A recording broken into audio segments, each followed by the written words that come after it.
What is going on, everyone? Thank you so much for coming back today. Thank you so much for just taking time every day to just click on today's video. I greatly appreciate it. Today I'm doing one of my favorite things to do. I love talking about episodes or old TV shows and reviewing them here on the show for you guys. Up today we have Hoarders, Buried Alive. Now if you've never seen Hoarders or heard of Hoarders, if you think your house is dirty, you should definitely just watch an episode of Hoarders. Because you'll be like, my house isn't too bad. No, basically hoarding is this compulsive disorder where you're unable to get rid of anything you've ever got. I'm talking like trash, anything. It's so bad. In a lot of these cases, I do feel bad for these people. I love watching this show. I do love, seeing the psychological part of it where they truly think that they can't get rid of anything and stuff like that. But this particular episode happened on Season 8, Episode 6, if you do want to go watch it. We meet Laura, who is this extra in movies for 35 years. Now, usually there's something traumatic that happened that caused them to start doing this. They just weren't doing this their whole life. On this episode, we find out that Laura's husband actually passed away in 2001. And that is what drove her to just start collecting everything and not being able to get rid of it. And that's the sad part that I'm talking about, where something sad or tragic will happen where they're just unable to get rid of anything. So generally they come in, they have a cleanup specialist come in to help them get rid of the hoard. Now they're showing them around and they're kind of defending every stack of pile that they have. And this part is kind of funny to me that Laura knocks over this little bucket and she's like freaking out that this is what created a mess, as there's like just chaos around her in the house. Right now we meet Alicia, who is Laura's daughter, who she's talking about just how bad it is and how sad it is that her mom lives in this hoard. I do believe my mother is a hoarder. I don't really have an insight into why my mother hoards. How can I witness my mother living like this? And she just hates it every day.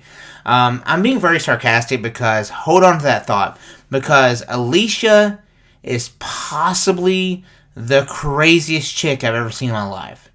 And I'm going to get into that during this episode, okay? So just hold on to that thought of her crying about her mom living in this hoard, okay? Now, like I said, usually whenever the organizer comes in, they start asking about things, they will defend the simplest thing.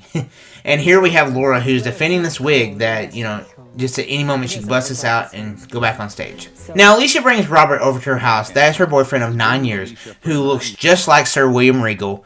If you know, you know. But she brings him over and she's showing him just how sad it is. Look how sad this is. Look how my mom lives. That's so sad. And Robert's already said that she has a little bit of hoarding tendencies that he is a little afraid of, that Alicia could end up like this. And she keeps reassuring him, no, this is not me, this is not me. Until they start looking for her grandma's ashes and she starts noticing other things from her childhood. This is where the crazy starts to emerge, where she starts seeing all of her old things and she's just trying to relive her past and show photos of herself from 20 years ago. Robert and Laura decide to leave the room, where Alicia gets stuck. Like, her foot is stuck in the pile of rubble, and she keeps telling them that she's stuck. You can tell that it has crossed Robert's mind that he's just going to walk to the car and drive away. I know that thought has crossed his mind. And all through the episode, too, Alicia will cry, and then kind of do like a side-eye, like, she'll stop crying, and then kind of see how Robert's going to fill her out. And that is just, to me, that tells me that she is 100% just wanting to collect all this hoard for herself. Now, here we see Laura's sink that is completely clogged up. Now, I get it. They have this big hoard going on, and they don't really want to call in professionals to come in and fix these problems. So they just kind of cover up these problems. In this episode, she is spraying the mess. It stinks so bad, but she just keeps spraying it with Febreze, and that should fix the problem. But no, I understand where they're coming from, where they have this problem going on, and they don't want to call in the experts to see all this, because then they'd probably report them. But also, too, a lot of these episodes, they go without plumbing. They have no shower. They don't have a working toilet in some episodes. They don't have any running water. They don't have a sink. It's insane to think that people live like this. Now, this is where the therapist shows up. Now, they had decided to have an intervention where they need to try to convince Laura that, this hoard needs to go. She's not living healthy. But midway through, Robert decides to switch the attention to Alicia. That Alicia is going to be the problem during this hoard. Because Laura is already convinced that, yes, she does need to get rid of some of this stuff. But Alicia's like, no, we need to save everything that I've ever done in my life. Now, this is where the big problem starts to happen. When they go back to Alicia's room and they start trying to talk to Laura about getting rid of one item. That's where they start. They start on something small, like, can you get rid of this one item? And that kind of starts the snowball effect of, I can get rid of more things. Now, in this particular part, they're trying to get rid of a bicycle helmet that Laura wants to get rid of. But Alicia is defending this bicycle helmet to the end of her days. Like, someone would use this, someone needs this. She does not want to get rid of this bicycle helmet. And this is where she begins to pitch a little fit like a little kid and lay on the clothes, lay in the sunshine, saying she can't get up, she's just so tired and everything like that. Just over dramatic for no reason whatsoever. But as the cleanup starts to happen, we have Robert and Alicia, who's in the backyard, going through old clothes. And we have Laura up front going through personal items. Now, Alicia in the backyard is just 100% trying to divert the attention from getting rid of any of these clothes. She's trying to distract Robert by any means. And on the other end of the spectrum, we have Laura, who's defending this dancing Christmas tree, which is kind of funny to me. But Alicia starts to go through some of her mom's old clothes, and she starts to try them on. And this is where it gets even more like, she's an egotistical maniac, where she tries on her mom's old clothes. Alicia finds this old jacket that 100% guarantee you somewhere, sometime, Paula Abdul used this jacket. But she tries it on, and she lets the therapist know that she's a gorgeous, semi-attractive female that can pull off this jacket. Put this thing on, and you tell me you feel beautiful in that. Listen, hon, I'm a gorgeous, semi-attractive woman, as you know. And when she's told no, she goes and asks the moving guys. I think it's funny that she's like, I'm a gorgeous, semi-attractive. That's like me being like, I'm extremely buff and built, kind of fat. Now, after a long time of doing this, they have the transformation. This is the part that I love, whenever they go back and they show you the before and after of what they've done as far as the cleanup. Now, remind you, this is Laura's house. But Alicia makes Robert blindfold her to take her into the house. Laura's already in the house. So this whole episode has shifted from it being Laura's house that needs to be the transformation and the reveal to now it is Alicia. So as you can see, the attention has to shift to Alicia to get the TV spot she wants. So Robert brings her in there, removes the blindfold, and you would think this was her house. And so it's very sad to see that Laura did all this work to her house, and then Alicia is the one who kind of just like steals all the credit. One thing I wish the show definitely dove deep on, and I would totally watch this, is like a follow-up season of just past old hoarders where they go back to their house and kind of see where they're living at now and how they're doing. I would definitely watch that. But you may ask yourself, Brandon, the episode ended, and I didn't think Alicia was that crazy. Alright, hold on to your butts, because I'm about to blow your mind. First off, after the show aired, Alicia made I think it was a 24-minute YouTube video. If I can find it, I will have it linked in the description below.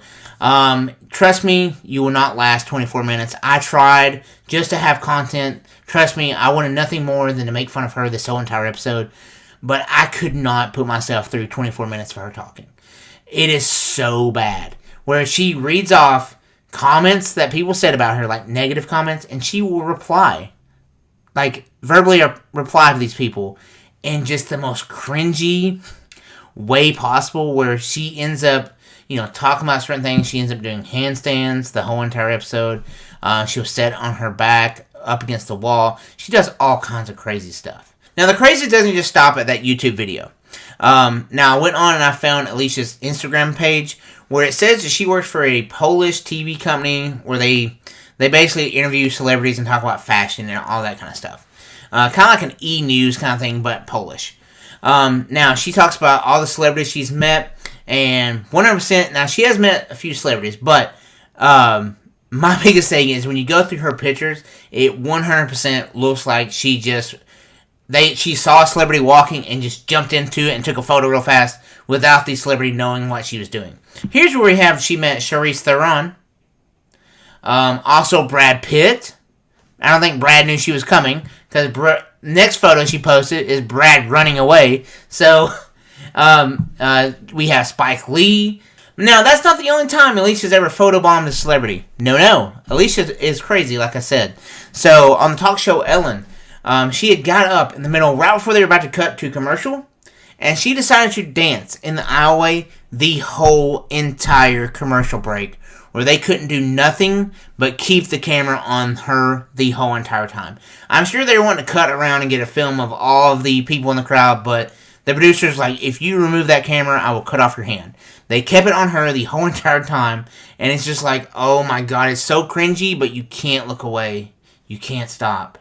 So, that is Hoarders, Buried Alive. Now, I will commend Alicia a lot, because like I said, she has met some famous celebrities that I idolize. She has met Sylvester Stallone. Really, the only celebrity that I've truly ever got to talk to was Curtis Armstrong, and me and my brother met him at a Comic-Con in Salt Lake City, and he 100% did not want to stand in between us. It was a very awkward moment for us, and kind of ruined that for me. So, thanks a lot, Booger. But that's what I have for you guys today. Hoarders, Buried Alive, Season 8, Episode 6, if you want to go watch it for yourself. It is a 2-part, so it does show someone else, and then Alicia and Laura, but Laura and Alicia are the interesting ones, let's face it. And so, but that's all I have for you guys today. If you wouldn't mind doing me a huge favor, is on your way out, hit the thumbs up button down below. If you're not a subscriber, you can quickly become one. Hit the little subscribe button, and out beside that, hit that little bell notification and select all. And then YouTube will send you a nice little notification whenever I upload a new video. Go give me a follow over on Instagram. I'll have my Instagram on the screen below. Send me a suggestion for a funny TV show that you've seen that definitely deserves to be reviewed on here. I'd greatly appreciate that, and I would love to hear from you guys. So, that's all I have for you guys today. Mom, I love you, and I'll see you guys in the next video. Thanks, guys. Hey, if you want to watch another video, click here. If you want to subscribe, click over here. As always, thanks for watching, guys.